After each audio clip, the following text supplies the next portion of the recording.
La soledad es mala consejera. Había leído mucho sobre varios temas, hasta que un día me encontré con un libro que tenía el título Demonios medievales. El morbo sobre esos temas es algo que me hace devorar libros sobre ocultismo, temas sobrenaturales, fantasmas y posesiones. Al comenzar a leer, me di cuenta de que no era el típico libro sobre apariciones o cosas similares. El capítulo que robó mi atención se llama Incubos. Leí algunas páginas y no pude detener mi excitación. Mi entrepierna se humedeció sin yo darme cuenta. Relataba que en la Edad Media, en una comarca, se suscitaban ataques sexuales a mujeres, pero no eran hombres lo que lo hacían, sino demonios. Todos los relatos eran distintos, pero con algo en común. Las mujeres relataban cómo de pronto en la noche sentían cómo su ropa interior era hecha pedazos, o en el menor de los casos, solo sentían cómo las movían hacia un lado, pero siempre era un amante helado. Jamás podían ver al que las utilizaba sexualmente. Solo atinaban a decir que sin duda tenían experiencias muy gratificantes. Dependiendo si estaban dormidas boca arriba, solo notaban unas manos frías para después sentir cómo algo enorme y helado entraba en ellas. Pero si estaban boca abajo, sentían las manos frías tomándolas por las caderas para levantar un poco. Así ese demonio hacía lo que quería y por donde quería de ellas. Es sorprendida. Mientras más leía, más interesante se ponía. Había mujeres que decían enamorarse de esas criaturas. ¿Cómo enamorarte de algo que prácticamente te está devorando a su antojo? Nunca debí preguntar eso. Apagué la lámpara de mi habitación. No niego que fue una lectura muy interesante y a la vez excitante. No tardé en dormir, pero sobre lo que pasó esa misma noche, quiero creer que fue solo un sueño. Estaba acostada en mi cama. Como era verano, hacía mucha calor. Tenía un camisón delgado, muy pegadito, para cobijarme. Solo tenía una sábana. Cuando tenía a mi pareja, me gustaba ver cómo la sábana se pegaba a mi cuerpo. Eso hacía que salieran a relucir mis formas. Eso a él le excitaba, pero esa noche no era ni mi pareja ni nada de este mundo. Recuerdo que no podía abrir los ojos, solo sentía como algo o alguien se subía lentamente a mi cama, pasando sobre de mí, un brazo por cada lado, como gateando. No podía moverme, sentía mucho frío. De pronto dos manos heladas con garras me tomaron por las muñecas. Todos mis esfuerzos eran inútiles. No podía gritar ni moverme, no podía hacer nada. Solo esperar lo peor, como si un muslo helado comenzara a separar mis piernas. La mano que tenía aprisionada, una de mis muñecas, comenzó a descender por un costado, rozándome solo con la punta de los dedos. Era un contacto tan helado que me erizaba la piel. No se detuvo hasta llegar a mi entrepierna. Me levantó el camisón solo para hacer a un lado mi ropa interior. Con la suavidad que recorrió mi cuerpo, fue entrando en mí. Sentí cómo se abría paso. Si era un sueño o no, no lo sabía. Lo único que quería era que continuara y no despertar. Mis manos fueron de nuevo inmovilizadas por esa helada sensación. Al sentir cómo algo tan helado entraba y salía sin titubear, sin perder el ritmo, era hasta ahora lo más delirante que jamás había sentido. Los movimientos empezaron a ser cada vez más fuertes y más intensos. Sentía cómo apretaba mis muñecas con más fuerza. Yo seguía sin poder moverme, solo podía gemir. Todo se magnificó al sentir cómo mordía mi oreja, sin lastimarme. Mis ojos seguían cerrados, no podía ver quién era mi amante inesperado. Estaba completamente a su merced. No podía y no quería detenerlo. Sin saber cómo, de pronto quedé boca abajo, levantando las caderas. Sentía las embestidas tan fuertes que quería gritar, pero no podía. Pero no de dolor, sino del gran placer que sentía. No pude contenerme más al sentir cómo clavaba sus uñas o lo que fuera en mí. En ese momento experimenté el mejor orgasmo de mi vida. Al terminar, los movimientos cesaron.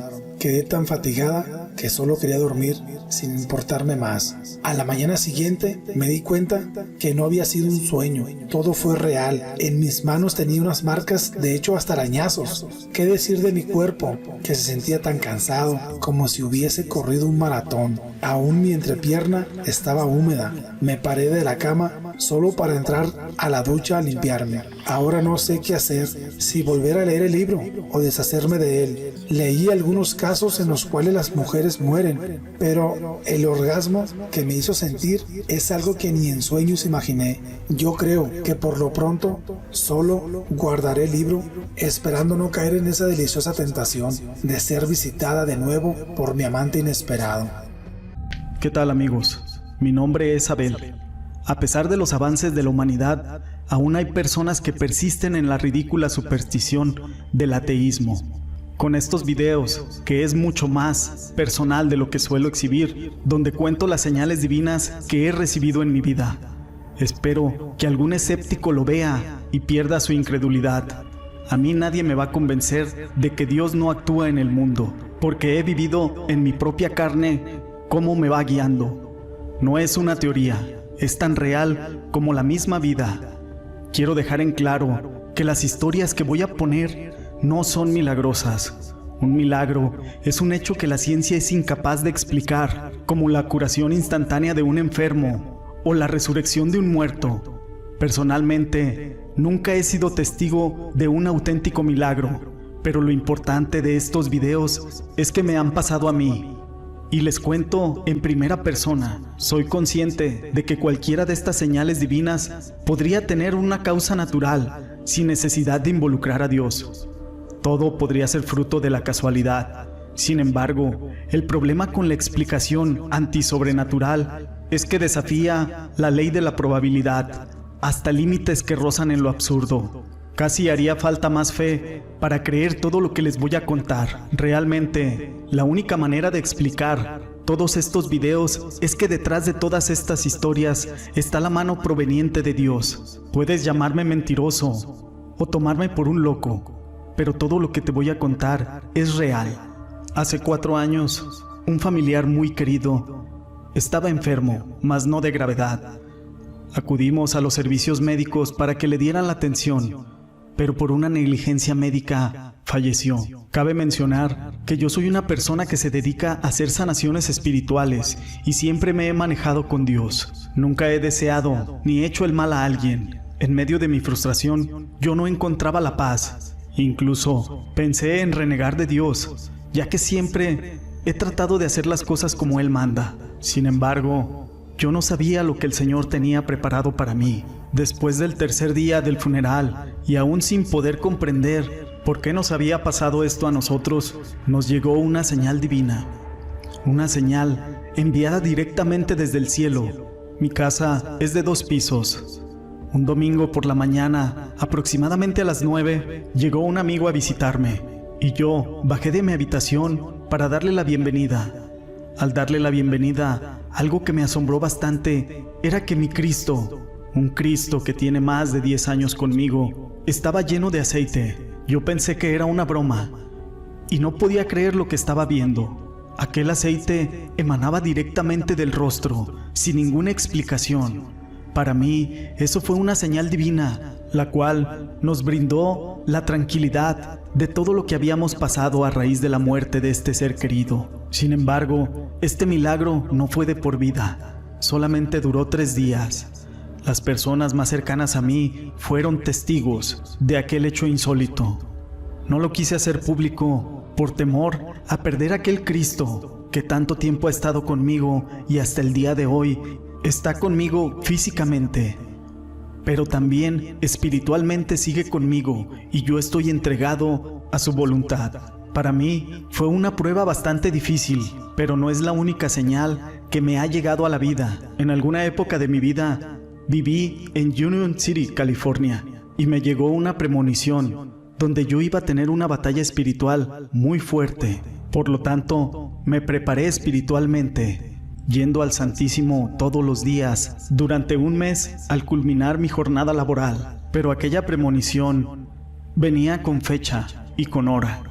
Por lo tanto, el último día de mi preparación, yo acudí al Santísimo como era costumbre, pero llevaba en esa ocasión 2 veladoras para ofrecérselas y que me diera más fuerza y más protección para esta dura batalla que me esperaba, ya que Él la había puesto en mi camino y yo no podía esquivarla por nada del mundo. Pero me invadió la tristeza al ver que la puerta del Santísimo estaba cerrada, lo cual se me hacía bastante raro, ya que siempre a esa hora estaba abierto, ya que era el horario que yo acostumbraba. Al ver la puerta cerrada, me llené de tristeza, ya que yo iba muy emocionado a pedirle su ayuda.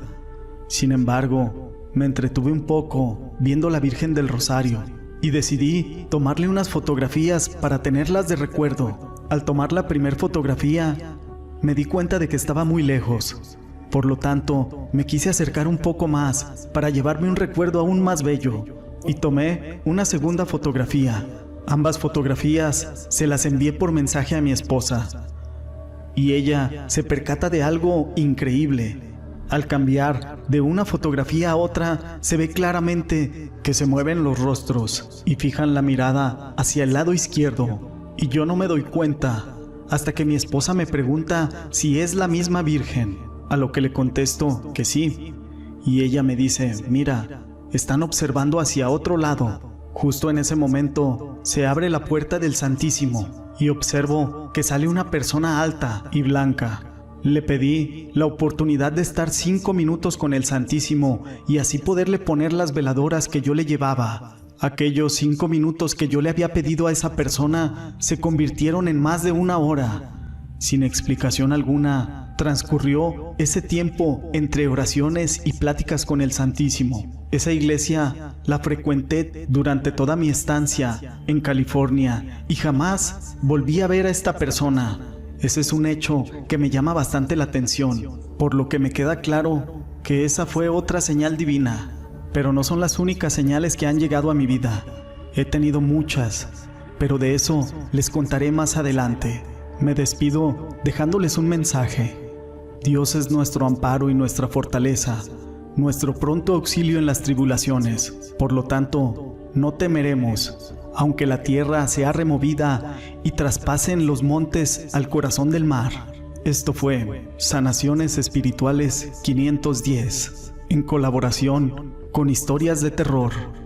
Si te ha gustado el video, déjame tu pulgar arriba, suscríbete al canal y activa las notificaciones. Comparte con todos tus amigos y gracias por tu apoyo.